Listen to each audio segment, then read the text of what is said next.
Hail Internet! It's Paul, it's Matt, the Dork Lords. We are here talking about The Suicide Squad. Not Suicide Squad. Much different film. One was terrible, and this one, the one with the pretty damn good film. Yes. So, in any case, yes, DC's latest effort, The Suicide Squad. Before we launch into all kinds of discussions, Paul, what did you think? I just said it was a pretty damn good film, so you know what I think. What did you think about this film? I concur. It's pretty damn good. Although I perhaps am more appreciative of it than you, that perhaps close to one of the best DC movies ever made. Yeah, I know. That's something to talk about. Is like, where does it rank in DC moviedom? It's certainly in the upper echelon. I'm not sure that I'm willing to say best. So much bad stuff that it's hard to just. I have to get that out of the way first. Right, as I mentioned, like certainly. Its namesake, Suicide Squad, in my opinion, is the worst DC movie. We may disagree on that, but so it's like to cross that bar. It's like you literally, it's on the ground. You just walk over it. Oh, I jumped over the bar. Where we like disagree. It's like, and as I've said, and I will say it here so that all of you can hear. Maybe you guys can weigh in. I would watch Suicide Squad before I would watch Batman v Superman. I wouldn't. There you go. Yes. But we're not here to badmouth Suicide Squad. We're here to talk up the Suicide Squad. We've got a couple of returning folks from the terrible movie. You've got Amanda Waller, you've got Harley Quinn, and you've got Rick Flag, among some others, I think. But those are your main returning folks. Sure. The rest of the team has completely turned over. Sorry. Boomerang. There he is, Captain Boomerang. He's in this movie for spoilers. Before 5 minutes. Dust. 5 minutes, yeah. You've got Harley Quinn, Rick Flag, King Shark, voiced by Sylvester Stallone. You've got Savant, Michael Rooker. You got Polka Dot Man. You got Peacemaker, John Cena, who's going to have his own series as Peacemaker. You've got Bloodsport, Idris Elba. You've got Ratcatcher 2, very important character for this story in this particular movie. You've got The Thinker, Peter Capaldi from Doctor Who. Yes. And so on and so forth. So you've got it's a whole cast of characters. Most of them I did not know. I'll say that. Going in, I was like, it's funny, actually. I was more of a Marvel guy growing up than a DC guy. Make mine Marvel. But I did read some DC comics. But in recent years, I have been a fan of the Batman Brave and the Bold cartoon, which has a very sort of humorous take. It's a little more towards the 66 Batman. Little more. It's sort of like combining that sensibility with, his more gruffer appearances. But they had a number of villains that appeared in this movie. Like Polka Dot Man was in it. There you go. I will provide you little clips there you can stick in there. Polka Dot Man and Staro was there. Right, so Staro is your kaiju style villain. To great effect. I thought Staro was an awesome villain for this. Yeah. Much better than CGI portal thing. It was like giant CGI starfish destroying town. Yeah, and I think rather ingenious to first make you sympathize with Staro before he unleashes his, It's like, right, mind control. Not even mind control. It's like dead zombies. He kills you and then controls your zombified corpse. Yes. Right. He's pretty terrible. But, as he says at the very end, like, I was happy just staring at the stars. The other character I forgot to mention, the Javelin, which turns out to be pretty important. It's the arc for Harley Quinn. Yes, that's true. But it's funny because in the beginning, I took it as very humorous, as it turned out to be a plot point. But it turned out to be, I thought it was very humorous that the Javelin never threw his javelin. And I just love it. Like, he comes on the beach and they're all like, da-da-da, and he's holding it, and he never actually uses his power, which I thought was awesome. But then we see that it also is like, oh, the Javelin is passed, and then it gets used against Staro. But no, that's a funny bit. Javelin never uses the Javelin.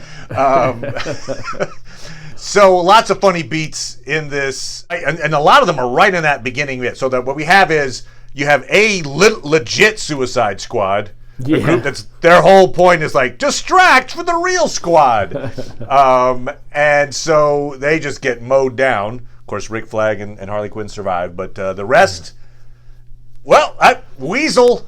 You think Weasel's dead, but nope. Weasel, we see in a post-credit scene, he comes back suspiciously. Played by... Oh, right. The director's brother. Yeah. But a couple of really funny bits. One is Weasel drowns. The fact that they all jump into the water, and then you just see them thrashing. And Amanda Waller's team's like, did anybody check to see if Weasel could swim? And like... that was good. You get the idea that, okay, this wasn't a particularly well-run operation.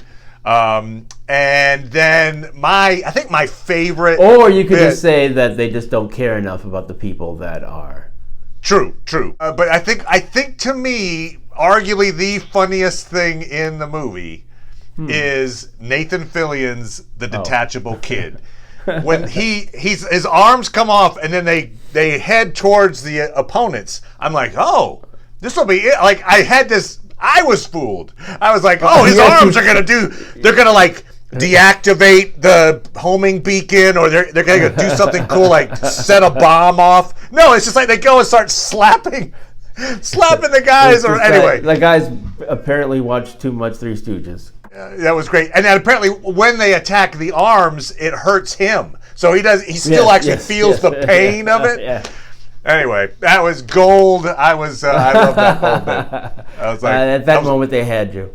They did. They had me early with Weasel and Detachable Kid. And later on, we introduced to this guy, Milton.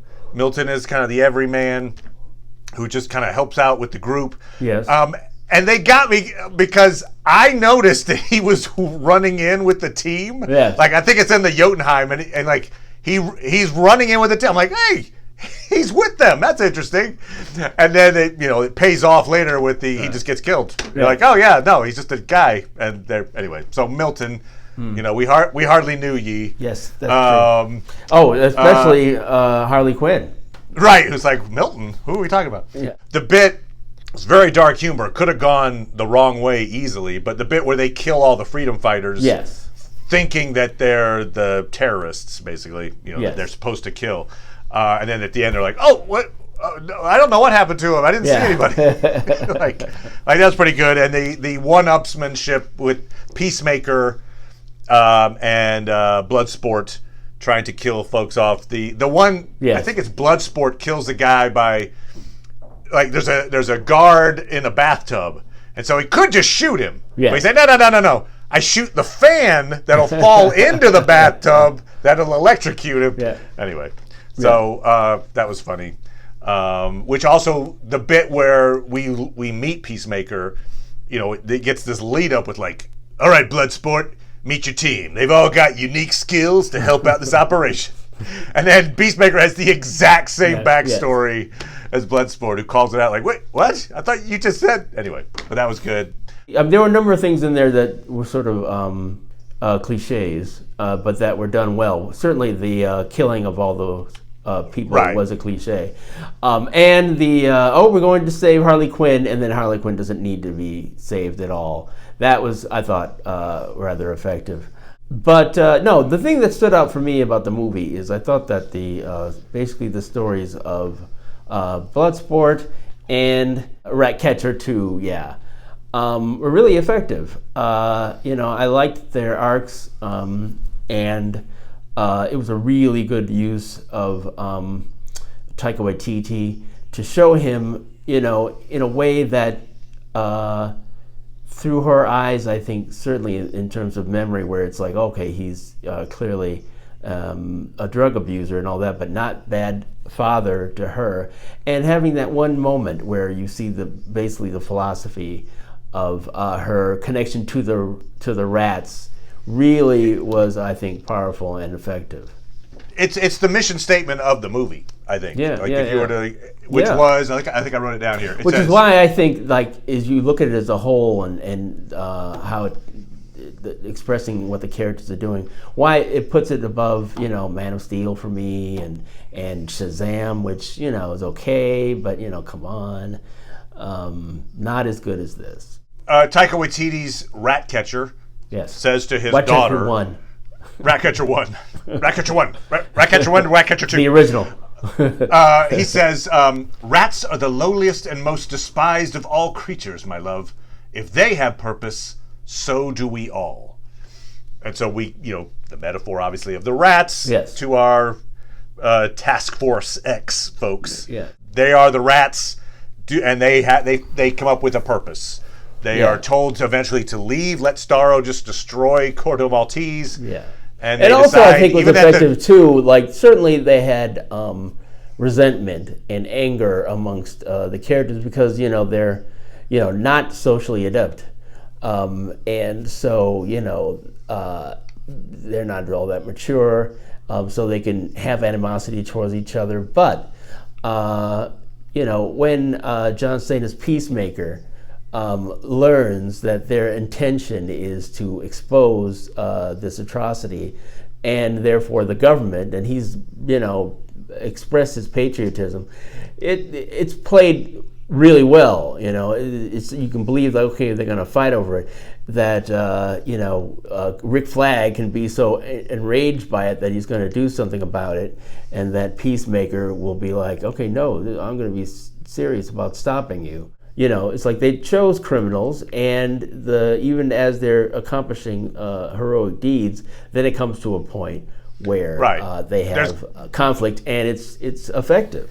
It's very effective. If you did a version of the Dirty Dozen / Suicide Squad, and you didn't have one of them turn against the directors of the others, you kind of missed the point of bringing this group together in the first place. I mean, that's kind of the point. Well, like, if you think about they're it, they did morally it gray, twice. and If you think about it, they did it twice, because what is it? And the character that initially gets his head blown off, Pete Davidson's black guy. Pete Davidson. Yeah.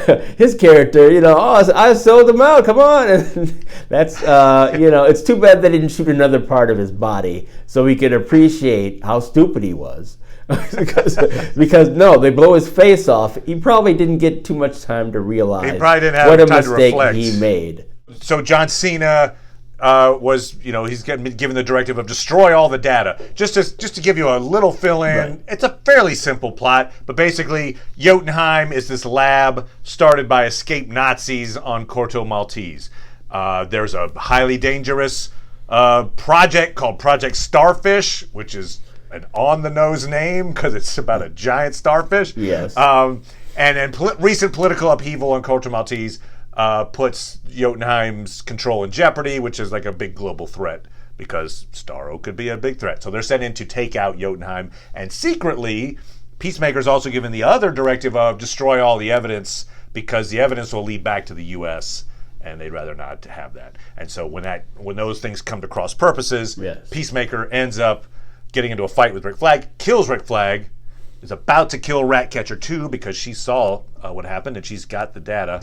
And that's when Bloodsport comes in, and the back and forth machismo thing they've had the whole movie comes to a head. Yes. And Bloodsport appears to kill Peacemaker, but he does not, because in the post-credit scene we see that he is alive in a hospital, and he does have a series. So they're not going to do zombie Peacemaker. So Peacemaker's around for that. You talked about Taika Waititi. There's a lot of actually Marvel tie-ins to this movie in terms of James Gunn, obviously the biggest one. James Gunn directed this thing, and it has a lot of Guardians of the Galaxy vibe. Now it's R-rated, so it earns the R. I'll say that. It's not like How do they rate that R? No. You could see the ripping a guy in half, for instance, is yeah. And the full frontal male nudity. That too. That gets you the R rating. Yeah. But in the sensibility of like, there's the humor mixed with these absurd situations, and then these character moments. I feel like that's kind of a Guardians of the Galaxy formula in a way that exemplifies the MCU, or at least James Gunn and Taika Waititi's MCU. So you got Taika Waititi's in it, Sean Gunn, James Gunn's brother's in it, Idris Elba, Michael Rooker is in it.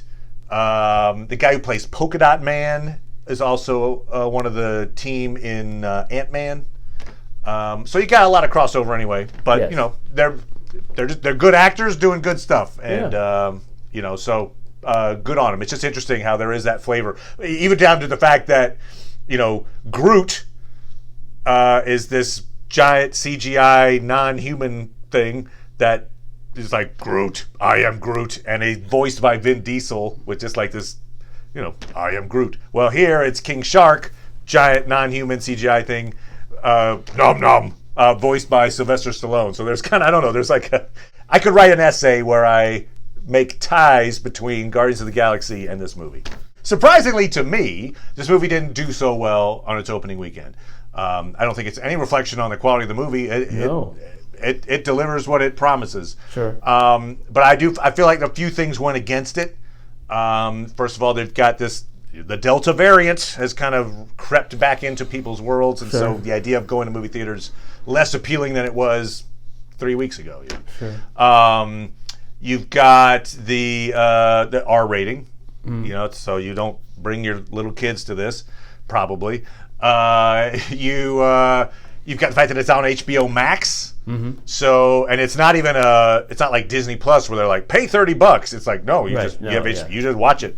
So a lot of people just watch it from home. It's interesting. I didn't hear about James Gunn being one of the people who were upset by that. Once that was announced good point. Last year, there were a lot of people. Because a lot of directors, you're right, who were very angry. One movie that has yet to come out, which is Dune. Denis Villeneuve is really upset about that. So one thing you talked about, which is a cult hit.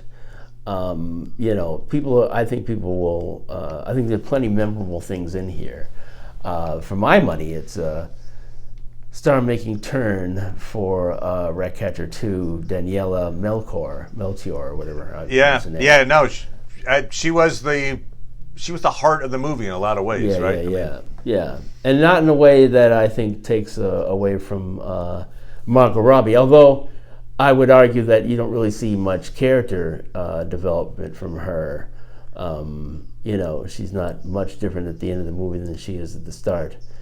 I think she definitely has great moments, but I'm not sure if there's much for her there. We are reminded that she is crazy. Yeah. I mean, when she's a very cool action scene. A moment that I really liked, which is with the flowers. When she fell in love with the ruler, the new leader. Yeah. Yes. And then the moment that he expressed a troubling feeling, she killed him. But she felt bad, but she just didn't want to repeat a pattern. So I guess you could actually say that's sort of a mini arc for her in a way. That's true. In the context of her previous, because it's like, here's another guy that I'm following. That's so she'll just kill you. Yeah. talk about it's not gonna break up, but because you're gonna do bad stuff. So living on borrowed time. I mean, the whole time that they're together. He's on this ticking clock. You're like, the guy's gonna die. Yes. And he talks about how, the people wanted me to, be together with you because you represent this authority against the U.S. and blah, blah, blah. I'm like, so what I thought they were gonna do is reveal that, like, the new ruler had set that up because he knew that eventually she'd kill him. But I don't know that they did that. But anyway, it was just like, just wait, here it comes. And so when it eventually happened. Well, you can certainly see that happening, since it was like, wow, he's seems to be exactly what she would want, because it's like, for at the time I was sort of like, is she hiding some other thing? Like, wow, the plan was for me to betray you, and so because I wanted to stay with my friends, but no, they found a reason for her to you know what? Wow, this is great, but sorry. Yeah, no, you want to kill kids, so I'm out. But yeah, as she's fighting, we see like the flowers and like cartoon imagery. Yes. Just to kind of remind us that she's not all there. Yeah, the action scenes are well done, by the way. So you get this moment where the team decides, you know what? Screw it. We're going to take down Staro if we can, even though Amanda Waller's told us, no, I'm gonna blow up your heads, as I did with Michael Rooker in the beginning of the film. Point being, this is like a huge moment in this movie, because they make this choice to say, okay, if you blow up our heads, if we die in this moment, so be it. We're going to die doing what we think is right. Yes. And as it turns out, they don't die. No. Because the underlings to Amanda Waller knock her out. Yes. Literally bonk her on the head and then, take over the mission. And so that's all, we get this thing of like, oh, look, the underlings who were placing bets on who would survive earlier, and they were like playing a video game, right? They didn't see it as killing a friend of mine so pointed out that this is a lot like The Cabin in the Woods is the movie that I'm talking about. Yeah, The Cabin in the Woods, they got the thing. They're all betting on the people and the participants, whether or not they're going to live or die. And at the end, of course, they all get paid for their callousness. Yes. So it reminded me of that. After they knock her out, it's surprising that that they're still alive. Yeah. And B, they come back to work. Like, it'd be like, our lives are now measured in minutes, and we're going to be on the run for the rest of our lives. But they, because we see them at the very end, they're going to be Peacemaker's handlers, it looks like, in the show. And so they apparently smooth things over. Hey, no hard feelings. We just knocked you out and completely countermanded your orders. But okay. They were pushed to the point that they had to act. And so even those folks had to act in that moment. I don't know anything about the character of the Thinker. But I was thinking, when I see him with the tubes out of his head, I was thinking like a Brainiac type. Sure. I didn't really get that. He didn't seem that bright. I don't know, like he kind of walked into traps and didn't really try to get away, and just kind of was like, all right, I'm the guy that helps get you in.